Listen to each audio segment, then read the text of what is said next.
Hello everyone, स्वागत है आपका आपके अपने चैनल परफेक्ट फार्मेसी पे।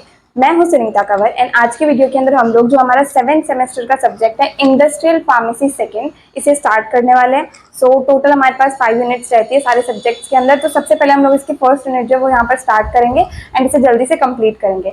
बाकी इसके जो नोट्स हैं आपको इंडस्ट्रियल फार्मेसी के हमारी ऑफिशियल वेबसाइट perfectpharmacy.in पर मिल जाएंगे, आप वहां जाकर के चेक कर सकते हैं। ठीक है, तो हमारी जो फर्स्ट यूनिट है इसका हमारे पास टॉपिक है pilot plant scale up techniques. तो सबसे पहले हम लोग यही जानेंगे कि pilot plant scale up techniques का क्या मतलब होता है। ठीक है, तो इसको हम कंप्लीट डिस्कस करने के पहले इसके अंदर हमारे पास में क्या चीजें हैं। एक तो हमारे पास में वर्ड है पायलट प्लांट, ठीक है। एक आता है कि सिर्फ प्लांट, वो क्या होता है। एक आता है स्केल अप, ठीक है। टेक्निक्स तो तरीके होते हैं वो हम लोग को पता है। तो सबसे पहले हम लोग ये देखते हैं कि प्लांट क्या होता है। तो प्लांट क्या है, सिंपली जैसे हमारे पास में जो इंडस्ट्री होती है, ठीक है, जहां पर हमारे पास में किसी भी चीज को हम लोग मैन्युफैक्चर करते हैं तो उस कंप्लीट एरिया को जो है उसी को हम लोग सिंपली प्लांट कहते हैं। देन दूसरा हम ये भी कह सकते हैं कि ऐसी जगह जहां पर 5 एम्स जो है वो एक साथ आते हैं, उसकी मदद से हम लोग क्या करते हैं कि कोई भी प्रोडक्ट जो है उसकी मैन्युफैक्चरिंग करते हैं। अब 5 एम हमारे पास क्या होते हैं, man, money, material, method and machine. ठीक है, ये हमारे होते हैं 5 एम।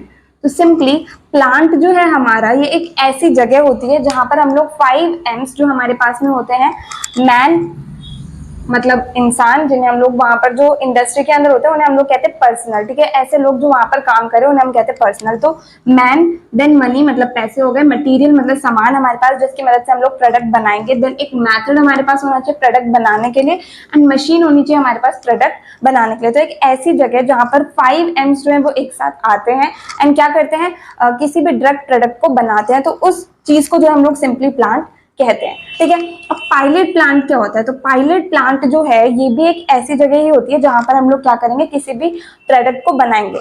बट ये क्या एक मतलब कंप्लीट जो इंडस्ट्री है ना जहां पर जनरली ड्रग्स वगैरह की मैन्युफैक्चरिंग होती है, तो उसके अंदर ये एक छोटी सी जगह होती है। जैसे कंप्लीट हमारे पास में कंप्लीट इंडस्ट्री जिसके अंदर हमारे पास में अलग अलग एरिया होंगे, क्यूए डिपार्टमेंट होगा, देन उसके बाद में प्रोडक्शन डिपार्टमेंट होगा, ठीक है, रॉ मटेरियल के लिए स्टोरेज होगा, रॉ मटेरियल आएगा जाएगा, मतलब ऐसे बहुत सारे जो डिपार्टमेंट्स होते हैं उसी तरह से एक अलग से हमारे पास में डिपार्टमेंट होता है जो कि होता है पायलट प्लांट। ठीक है, वहां पर हम लोग क्या करेंगे कि बहुत ही स्मॉल स्केल पे एंड स्मॉल क्वांटिटी के अंदर हम लोग वहां पर जो है प्रोडक्ट को बनाते हैं। ठीक है, तो वो हमारे पास में होता है पायलट प्लांट। मतलब एक कंप्लीट इंडस्ट्री के अंदर एक छोटा सा एरिया होता है जहां पर हम लोग कम क्वांटिटी के अंदर सबसे पहले किसी भी प्रोडक्ट को बना करके देखते हैं। अब हम कम क्वांटिटी में जैसे हमें कोई भी चीज जो है वो मतलब मान लो कि 10 लाख टैबलेट्स हमें डाइक्लोपैरा की बनानी है। ठीक है, डाइक्लोफिनेक एंड पैरासीटामोल वाली हम लोग को 10 लाख टैबलेट्स जो है वो बनानी है। अब क्या होगा कि सीधे ही हम लोग 10 लाख टैबलेट्स बना देंगे तो उससे क्या होगा कि अगर वो चीज गलत बन गई तो हमारा पूरा का पूरा जो लॉस है वो बहुत ही ज्यादा लेवल का लॉस हो जाएगा। लेकिन वहीं हम लोग दूसरी तरफ ये करें कि हम लोग मतलब या तो 1000 टैबलेट्स बना लें या फिर क्या करें 500 टैबलेट्स एक बार बना करके देख लें। ठीक है, पहले कि या फिर मतलब 10,000 मान लो, मतलब 10 लाख के सामने तो 10,000 में, तो हम कम क्वांटिटी के अंदर क्या करें कि उन टैबलेट्स को बना करके पहले देख लें। वहां पर हम लोग सारी चीजें देख लें कि कौन से इक्विपमेंट सही से मतलब हमारे लिए हेल्पफुल रहेंगे एंड इस तरीके से कंप्लीट प्रोसीजर हमारे पास रहेगा, परफेक्ट प्रोसीजर जिसकी मदद से हमारे पास फाइनल जो है परफेक्ट प्रोडक्ट जो है वो बन जाएगा। तो हम स्मॉल स्केल पे पहले बना के देखेंगे, जब हमारे पास में जो प्रोडक्ट है वो सही क्वालिटी का बन जाएगा तो वही जो हमारे पास में फॉर्मूला रहेगा उसी का हम लोग स्केल अप करके उसे 10 लाख क्वांटिटीज के अंदर बाद में बना लेंगे। तो पायलट प्लान क्या हो गया, यहाँ पर हम लोग ड्रग ही बनाते हैं बट स्मॉल क्वांटिटी के अंदर बनाते हैं, तो ये हमारा हो गया पायलट प्लान। तीसरी चीज आती है स्केल अप। स्केल अप जैसा हम लोग को नाम से पता है, जैसे हमने यहाँ पर एग्जांपल देखा था, तो 1000 से लेकर के हम लोग जब 10 लाख बनाएंगे ना तो यहाँ पर स्केल अप हो गया। पहले हम लोग कम क्वांटिटी के अंदर बना रहे थे, अब हम ज्यादा क्वांटिटी के अंदर बना रहे हैं, तो कम से ज्यादा क्वांटिटी के अंदर हम लोग बना रहे हैं, इस चीज को हम लोग बोलते हैं स्केल अप। ठीक है, सो फाइनल जितनी क्वांटिटी के अंदर हमें प्रोडक्ट चाहिए, जिसे हम लोग बोलते हैं प्रोटोटाइप या जो भी है, मतलब फाइनल प्रोडक्ट हमें जितनी क्वांटिटी के अंदर चाहिए वो हम बना रहे हैं, तो उस चीज को हम लोग कह देंगे अब स्केल अप। ठीक है, तो यहाँ पर हम लोगों ने तीनों चीजों की यहाँ पर डेफिनेशन देख ली। प्लांट क्या होता है हम लोग को पता चल गया, पायलट प्लांट क्या होता है वो भी हम लोग को यहाँ पर पता चल गया, स्केल अप का क्या मतलब होता है वो भी हम लोग को यहाँ पर पता चल गया। अब finally pilot plant scale up techniques क्या होती है। तो ये सिंपली ऐसी टेक्निक्स होती है या फिर ये कहें ऐसे तरीके होते हैं जिनके अंदर हम लोग क्या करते हैं कि किसी भी चीज को सबसे पहले पायलट प्लांट के अंदर मतलब स्मॉल क्वांटिटी के अंदर बनाते हैं, ठीक है, एंड देखते हैं कि हमारे पास जो प्रोडक्ट बना है वो सही क्वालिटी का बना है या नहीं बना है, एंड देन फाइनली उसका हम लोग करते हैं स्केल अप, एंड फाइनल जितनी क्वांटिटी के अंदर हमें जो फाइनल चीज चाहिए उस क्वांटिटी के अंदर हम लोग उसे बना लेते हैं। तो मेनली जो होती है pilot plant scale up techniques, कोई नई ड्रग हम लोग बनाएंगे ना तब काम आती है। जैसे डाइक्लोपेरा है तो वो तो बहुत टाइम से बनती आ रही है, तो वो उसी तरीके से बनेगी, सबको पता ही है। बट हम कोई नई ड्रग को लेकर के आ रहे हैं, ठीक है, तो मतलब सबसे पहले उसका रिसर्च हुआ, ठीक है, रिसर्च हुआ, ठीक है, रिसर्च होएगा, उसके बाद में हम लोग क्या करेंगे, उस ड्रग को सबसे पहले कम क्वांटिटी के अंदर बना करके देखेंगे, एंड देन अगर वो वहां पर सक्सेसफुल होती है तो हम उसे फाइनल क्या करेंगे, लार्ज स्केल पर उसे प्रोड्यूस करेंगे। सिंपली हमारे पास में pilot plant scale up techniques ऐसी टेक्निक्स हो जाती है जिनकी मदद से हम लोग क्या करते हैं, जो लैब स्केल फॉर्मूला है, मतलब रिसर्च करके हमने एक फॉर्मूला बनाया है जो कि हमारा लैब स्केल फॉर्मूला है, उसे हम एक नॉर्मल प्रोडक्ट के अंदर कन्वर्ट करते हैं, फाइनली उसे हम लार्ज स्केल पर प्रोड्यूस करते हैं। अब स्केल अप जो है, स्केल अप इसके अंदर जैसे रिसर्च एंड डेवलपमेंट हमारा एक डिपार्टमेंट है, ठीक है, रिसर्च एंड डेवलपमेंट, ठीक है, इन्होंने हमें एक फॉर्मूला दिया, ठीक है, लैब स्केल पर उन्होंने हमें एक फॉर्मूला दिया, तो सबसे पहले तो हम उसे बहुत ही कम क्वांटिटी के अंदर बना के देखेंगे, देन उसके बाद में हम लोग उसे पायलट प्लांट जो है, मतलब यहाँ पर हम लोग कम क्वांटिटी के अंदर उसे बनाएंगे, एंड देन उसके बाद में स्केल अप जब इसका होगा ना, जब हम इसका स्केल अप करेंगे तो क्या करेंगे, हम अब इसका लार्ज स्केल पर प्रोडक्शन कर सकते हैं, ठीक है। तो ये हमारा हो जाता है स्केल अप। स्केल अप करके हम लोग क्या करेंगे, पायलट प्लांट पे जो हम लोगों ने चीज को प्रोड्यूस करा है उसे अब हम लार्ज स्केल पर प्रोड्यूस कर सकते हैं। अब नेक्स्ट हम लोग देखते हैं कि जो pilot plant scale up techniques है इसके ऑब्जेक्टिव्स क्या होते हैं, इसके उद्देश्य क्या होते हैं। तो मेन चीज तो हम लोग को पता चल गई कि हम लोग क्या करेंगे कि कोई भी जो हमारे पास में प्रोडक्ट है, रॉ मटेरियल है, वो वेस्ट ना हो, इसलिए हम उसे कम मतलब स्मॉल स्केल पे बनाएंगे, देन उसके बाद में हम उसे लार्ज स्केल पर बनाएंगे, तो इससे क्या है, हमारे पास में लॉस जो होगा वो ज्यादा क्वांटिटी के अंदर नहीं होगा, ठीक है। बाकी फिर भी हम लोग यहाँ पर प्रॉपर देख लेते हैं कि ऑब्जेक्टिव्स जो हमारे पास में pilot plant scale up techniques के क्या होते हैं। तो सबसे पहला हमारे पास ये आता है कि हम लोग क्या करेंगे, जैसे हमें कोई भी चीज बनानी है ज्यादा क्वांटिटी के अंदर, तो पहले हम उसे पायलट प्लांट के ऊपर वहीं पर बना करके स्मॉल स्केल के अंदर हम लोग देख लेंगे कि मतलब हमारे पास जो प्रोडक्ट है वो प्रॉपरली बन रहा है या नहीं बन रहा है। तो जब हमारा प्रॉपर पायलट प्लांट यहाँ पर बन जाएगा प्रोडक्ट, तो उसके बाद में अगर हम उसे लार्ज स्केल पर बनाएंगे तो उससे उससे हमें क्या होगा, प्रॉफिट ही होगा, क्योंकि हम लोगों ने पहले ही देख लिया है कि वो स्मॉल स्केल पे अच्छे से बन रहा है। तो पहला ऑब्जेक्टिव हमारे पास ये आ जाता है कि हम उसे स्मॉल स्केल पे बना करके ये देख लेंगे कि हमारे पास किसी तरह का लॉस नहीं होना चाहिए एंड वो प्रोडक्ट सही से बन रहा है, तो हम उसे उसके बाद में लार्ज स्केल पर बनाएंगे। दूसरा, जैसे हम लोग क्या करें, स्मॉल स्केल पे किसी भी चीज को बना रहे हैं, तो उस टाइम पर हम लोग ये देख लेंगे कि हमारा जो कंप्लीट प्रोसेस है उस प्रोडक्ट को बनाने का, एंड जो भी इक्विपमेंट्स हम लोग वहां पर यूज करें उस प्रोडक्ट को बनाते टाइम, वो जो है वो उनका हम लोगों के पास इवेल्युएशन हो जाएगा, हम लोग को पता चल जाएगा कि वो प्रोसेस एंड इक्विपमेंट सही है या नहीं है, एंड अगर वो सही है तो वहां पर हमें उसका वैलिडेशन भी मिल जाएगा कि हमारे पास में जो प्रोसेस एंड इक्विपमेंट्स है वो बिल्कुल सही है, ठीक है। तो यहाँ पर इवेल्युएशन एंड वैलिडेशन हो जाता है प्रोसेस एंड इक्विपमेंट्स का।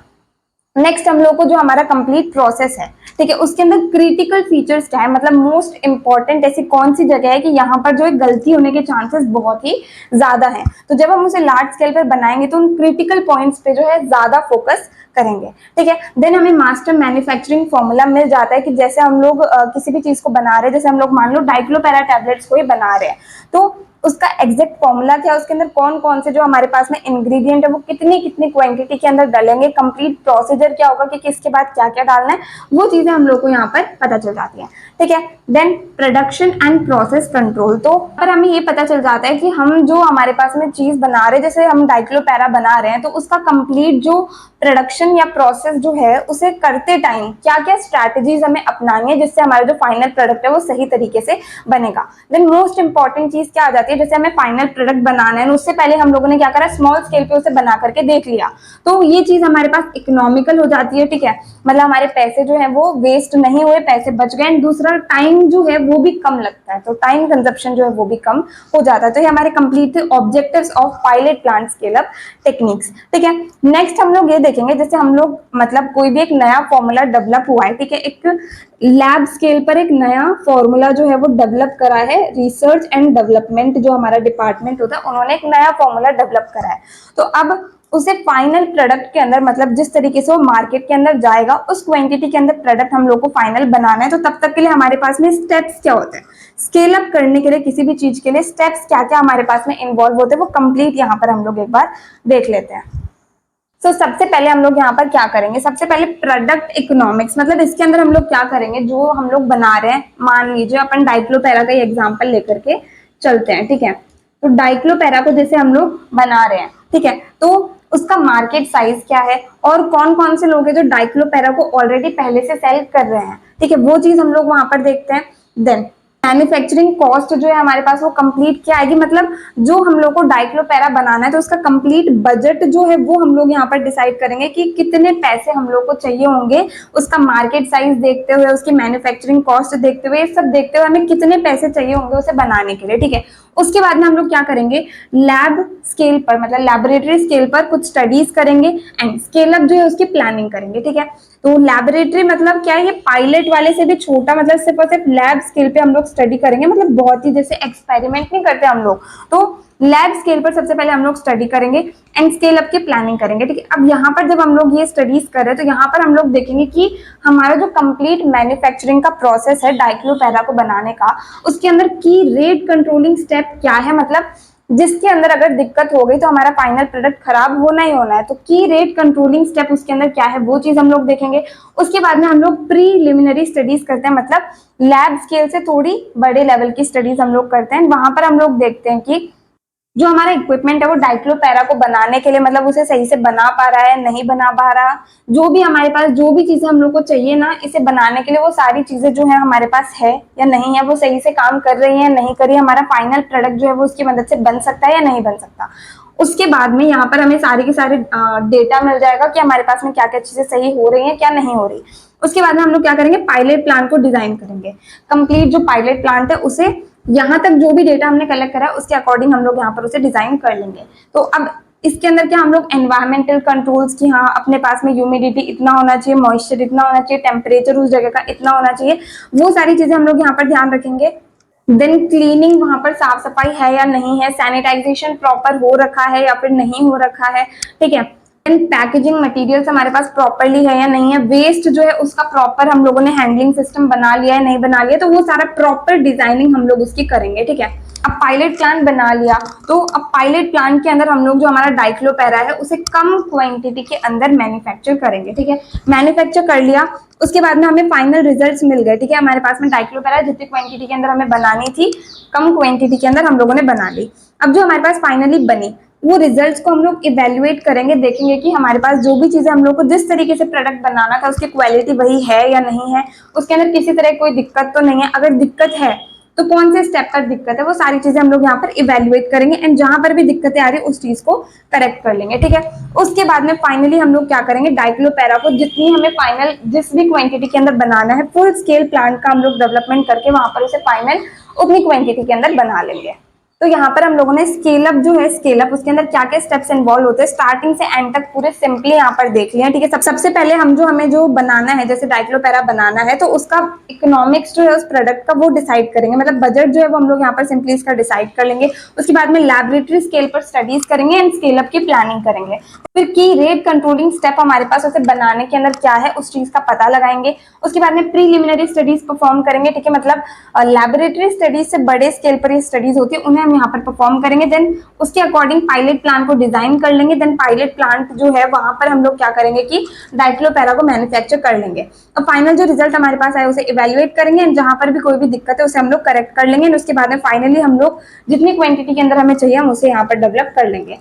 अब जैसे हम लोगों ने यहाँ पर क्या है स्टार्टिंग का सिर्फ pilot plan scale up techniques का बेसिक इंट्रोडक्शन देखा है, तो इसके अंदर से हमारे पास स्केल अप की डेफिनेशन क्या होती है ये बहुत बार पूछी जाती है, प्लांट क्या होता है इसकी डेफिनेशन पूछी जाती है, पायलट प्लान क्या होता है ये भी पूछा जा सकता है, ऑब्जेक्टिव्स क्या होते हैं pilot plan scale up techniques के ये पूछे जा सकते हैं। ये स्केल अप वाला जो ये प्रोसीजर है ये सीधा सीधा तो नहीं पूछा जाएगा, बाकी अगर आपके पास 5 मार्क्स या 10 मार्क्स का जैसे हमारे पास क्वेश्चन आता है ना तो उसके अंदर अपन इस चीज को लिख सकते हैं, अगर वो हमारे क्वेश्चन के अंदर कहीं भी मतलब रिलेटेड हो तो इन स्टेप्स को हम लोग यहाँ पर लिख सकते हैं, ठीक है। अब नेक्स्ट हमारा जो एक और टॉपिक आज हम डिस्कस करेंगे वो जनरल कंसिडरेशंस क्या होती है pilot plant scale up techniques के अंदर। मतलब जब हम किसी भी चीज को कम क्वांटिटी से ज्यादा के अंदर बनाएंगे तो वहां पर हमें क्या क्या चीजों का ध्यान रखना होता है, कौन कौन से स्टेप्स पर।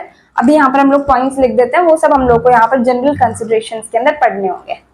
सो सिलेबस के अंदर हमारे पास pilot plant scale up techniques के अंदर सबसे पहला टॉपिक जो सिलेबस के अंदर लिखा हुआ है वो आते हैं जनरल कंसिडरेशंस।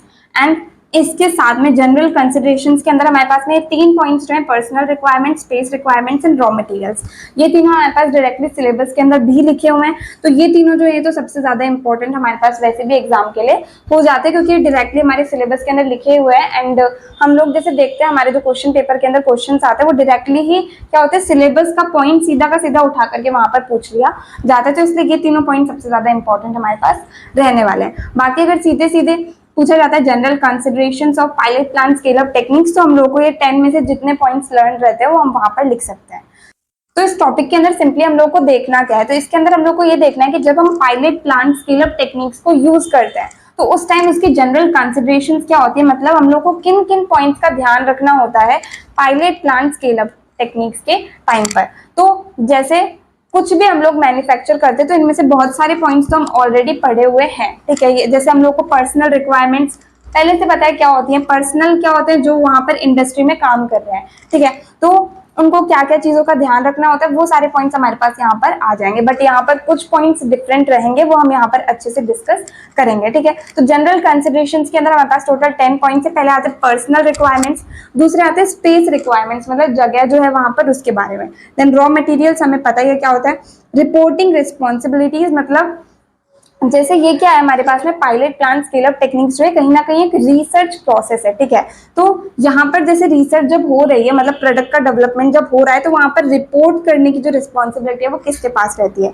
नेक्स्ट आता है रिव्यू ऑफ द फॉर्मूला, मतलब फॉर्मूला जो है उसे बनाने के लिए जो फॉर्मूला है उसका रिव्यू टाइम टू टाइम करना। देन प्रोसेसिंग इक्विपमेंट्स मतलब हम जब मैन्युफैक्चरिंग कर रहे हैं तो उस कंप्लीट प्रोसेस के अंदर इक्विपमेंट्स क्या क्या काम आते हैं। देन प्रोसेस इवैल्यूएशंस मतलब हम जो प्रोसेस यूज कर रहे हैं उसे भी टाइम टू टाइम इवैल्यूएट करना जरूरी है। देन प्रोडक्शन रेट्स मतलब जो हमारे पास में फाइनल प्रोडक्ट बन रहा है उसकी प्रोडक्शन रेट क्या रहेगी एंड वो किस किस चीज से इफेक्ट हो सकती है, ठीक है। देन मास्टर मैन्युफैक्चरिंग प्रोसीजर मतलब जो हम फाइनल प्रोडक्ट बना रहे हैं तो उसके लिए प्रॉपर हमारे पास में मैन्युफैक्चरिंग प्रोसीजर क्या आएगा उसे हम मास्टर मैन्युफैक्चरिंग प्रोसीजर कहते हैं। देन लास्ट में transfer of analytical methods to QA मतलब पायलट प्लांट के अंदर जो एनालिटिकल मेथड्स हम लोगों ने यूज करे उसे हम लोग क्यूए डिपार्टमेंट के अंदर ट्रांसफर करेंगे जिससे हमें फुल एंड फाइनल वाले रिजल्ट जो है वो पता चल जाए, ठीक है। तो ये हमारे पास में 10 पॉइंट्स है, इन्हें हम यहाँ पर थोड़ा सा ब्रीफ के अंदर डिस्कस कर लेते हैं क्योंकि अगर क्वेश्चन हमारे पास 10 मार्क्स का भी आएगा ना तो भी हम लोग को इन पॉइंट्स के अंदर बहुत ज्यादा लिखने की जरूरत नहीं पड़ेगी, बहुत ही ब्रीफ के अंदर हम लोग को लिखना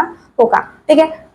सो पहला पॉइंट हम लोग देखेंगे पर्सनल रिक्वायरमेंट्स, ठीक है। अब सिलेबस के अंदर क्या लिखा हुआ है, general considerations including significance of personal requirements, space requirements and raw materials. तो इनकी सिग्निफिकेंस जो होगी इनके बारे में हम लोग जो लिखेंगे ना वही इसके सिग्निफिकेंस के अंदर आ जाएगा, तो वो चीज हमें कुछ अलग से पढ़ने की जरूरत नहीं है। जो इनके बारे में जैसे पर्सनल रिक्वायरमेंट्स हमारे पास में क्या आती है हम लोग देख लेते हैं पहले। पर्सनल रिक्वायरमेंट्स जैसे हमारे पास में क्या है कि हमें इसके अंदर साइंटिस्ट चाहिए होंगे, ठीक है।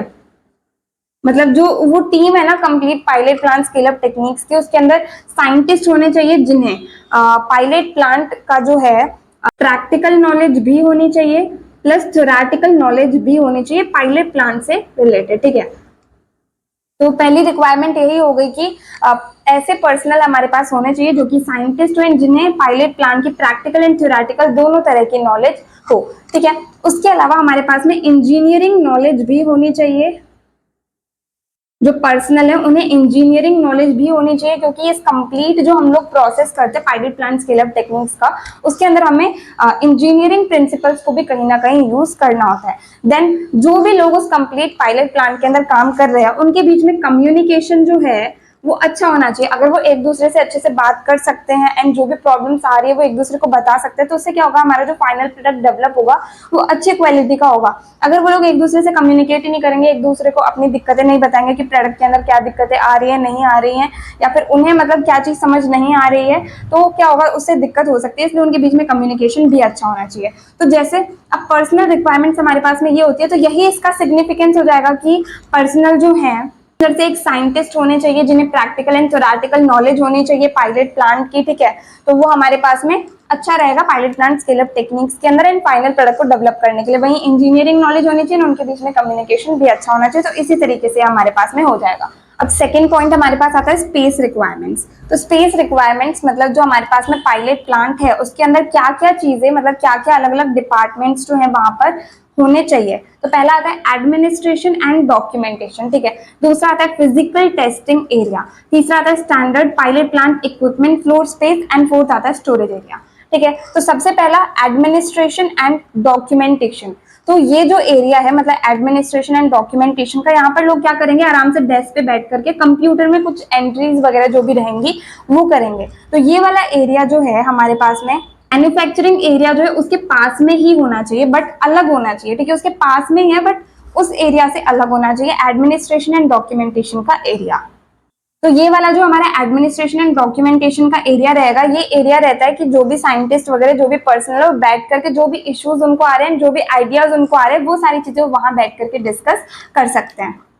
देन उसके बाद में जैसे मतलब कंप्यूटर के अंदर जो भी डेटा वगैरह एंटर करना होता है वो भी उस जगह पर कर सकते हैं। देन जैसे हम लोग को क्या होता है कि इन्फॉर्मेशन के लिए कुछ बुक्स वगैरह रेफर करनी होती है, तो वो सारी बुक्स वगैरह जो है हिस्टोरिकल बुक्स या फिर इन्फॉर्मेशन की बुक्स, वो भी सारी इसी एरिया के अंदर हमारे पास में रहती है, ठीक है।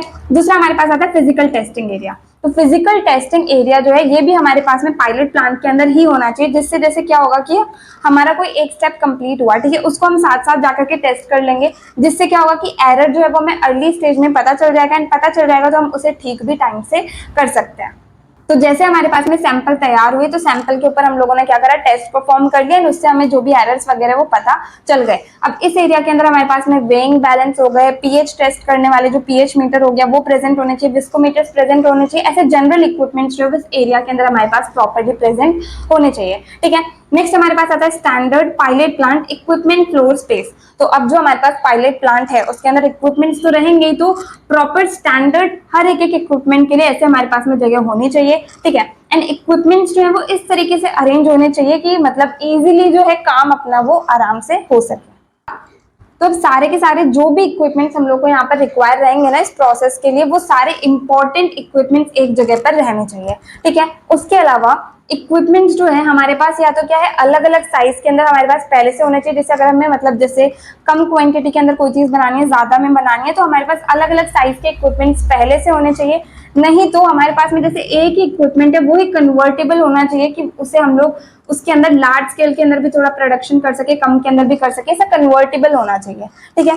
एंड तीसरा हमारे पास में आता है, अगर यहाँ पर हमारा जो इक्विपमेंट फ्लोर स्पेस है इसके अंदर हम लोग solid, liquid and semi solid जो है, ठीक है, इनके लिए जो एरिया है उसे अलग अलग डिवाइड कर देंगे ना, तो क्या होगा कि हमारे पास काम करना जो है वो सबसे ज्यादा आसान हो जाएगा, ठीक है। लास्ट हमारे पास आता है स्टोरेज एरिया। तो स्टोरेज एरिया के अंदर क्या है कि हमारे पास में जो रॉ मटेरियल्स हो गए, ठीक है, देन पैकेजिंग के प्रोडक्ट्स हो गए, देन फिनिश्ड प्रोडक्ट्स हो गए, स्टेराइल प्रोडक्ट्स हो गए, सबके लिए हमारे पास में अलग अलग स्टोरेज एरिया जो है वो रहना चाहिए, ठीक है। तो ये हमारा होता है कंप्लीट स्पेस रिक्वायरमेंट्स। हमारे पास एक बात है स्पेस रिक्वायरमेंट्स में से भी 5 मार्क्स का क्वेश्चन आता है, जैसे कि मैंने प्रीवियस पेपर में देखा हुआ है। तो अगर हमारे पास में स्पेस रिक्वायरमेंट्स में से बड़ा क्वेश्चन आता है तो इस चीज को हम बहुत ही अच्छे से एक्सप्लेन करके जो है वो लिख सकते हैं, ठीक है। अब नेक्स्ट पॉइंट हमारे पास आएगा रॉ मटेरियल्स, ठीक है। रॉ मटेरियल्स के अंदर क्या है, सबसे पहली बात रॉ मटेरियल्स जो हमारे हम लोग लेकर के आएंगे, ठीक है। जैसे हमारे पास में API active pharmaceutical ingredient, main ingredient होता है, एक्सिपिएंट्स होते हैं, जो भी है इन सबका जब हम रॉ मटेरियल लेकर के आएंगे ना, तो पहले तो हमें ऐसी जगह से लाना है जिनके पास में उस चीज को बेचने की परमिशन है, ठीक है। एंड देन उसके बाद में क्या है कि उसकी जो क्वालिटी है वो भी एकदम सही होनी चाहिए, ऐसी जगह से हम लोग रॉ मटेरियल्स को लेकर के आएंगे, ठीक है। अब दूसरा पॉइंट हमारे पास में क्या आता है कि रॉ मटेरियल के सप्लायर हमारे पास जो है वो मोर देन 1 होने चाहिए, ठीक है। मतलब एक से ज्यादा हमारे पास में सप्लायर होने चाहिए। अगर कोई एक सप्लायर है वो दिक्कत कर रहा है प्राइस के अंदर या फिर वो क्वालिटी सही नहीं दे रहा, तो ये नहीं है कि हमारा काम ही रुक जाए, हमारे पास और भी रॉ मटेरियल के सप्लायर होने चाहिए जिनके पास हम लोग जा सकते हैं और उनसे हम लोग प्रोडक्ट ले सकते हैं, ठीक है। इसके बाद में स्टार्टिंग में जैसे पायलट प्लांट के अंदर तो हमें रॉ मटेरियल कम क्वांटिटी के अंदर चाहिए होंगे, लेकिन जब हमारी पायलट प्लांट स्टडीज जो है वो सक्सेसफुल हो जाए तो उसके बाद में जब हमें वो लार्ज क्वांटिटी के अंदर चाहिए, तो वो लार्ज क्वांटिटीज के अंदर भी हमें जो हमारे पास में सप्लायर है वो सप्लाई कर सके, वो चीज भी यहाँ पर होनी चाहिए। तो यही पॉइंट्स हम लोग को रॉ मटेरियल्स के अंदर जो है वो देखने हैं, ठीक है। नेक्स्ट हमारे पास आता है रिपोर्टिंग रिस्पॉन्सिबिलिटी। रिपोर्टिंग रिस्पॉन्सिबिलिटी के अंदर क्या होता है कि मतलब जैसे जो कंप्लीट स्टडीज चल रही है तो उसमें टाइम टू टाइम चीजों को रिपोर्ट हम लोग को करना होता है कि अब हमारा जो स्टडी है या हम लोग का जो ट्रायल है वो इस जगह तक पहुंच चुका है कि हमने हमारी ड्रग को इस जगह तक बना लिया है। तो उसके लिए जैसे हमारे पास में दो चीजें होती हैं, एक तो हमारे पास में आ गया R&D डिपार्टमेंट, ठीक है, दूसरे आते हैं फॉर्म्युलेटर्स जो होते हैं ना, वो जो मतलब उसे प्रॉपरली बना रहे हैं इंडस्ट्री के अंदर जा करके। रिसर्च एंड डेवलपमेंट वाले जो है इन्होंने तो क्या करा कि कंप्लीट रिसर्च कर दिया, फॉर्मूला बना करके दे दिया कि इस फॉर्मूला से हमारी जो फाइनल प्रोडक्ट है वो बन सकता है।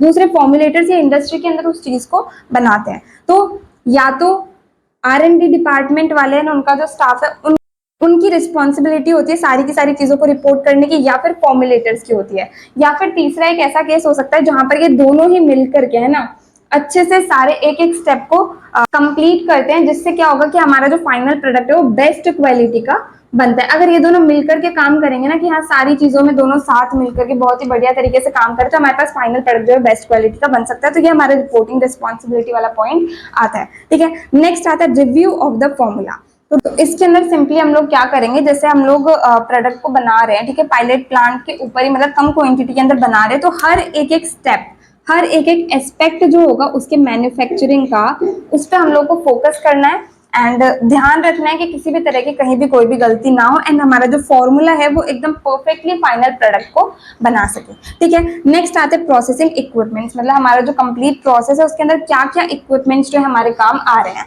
अब जो ये इक्विपमेंट्स हैं ये इस काबिल होने चाहिए कि जैसे अभी तो हम लोग चीजों को कम स्केल पे बना रहे हैं, बट जब हमें लार्ज स्केल पे बनाना हो तो वहां पर भी हमारे लिए कैसे ना कैसे करके यूजफुल हो सके। तो जो हमारा इक्विपमेंट है उसका साइज जो है वो सही होना बहुत ज्यादा जरूरी है। जैसे क्या हुआ, जिस क्वांटिटी के अंदर हम लोगों को कोई भी प्रोडक्ट बनाना है, अगर जो हमारा इक्विपमेंट है उसका साइज ज्यादा हुआ, ठीक है, मोर हुआ इसका साइज, तो क्या होगा कि हमारे पास में एक्स्ट्रा प्रोडक्ट बन जाएगा एंड वो वेस्ट जाएगा।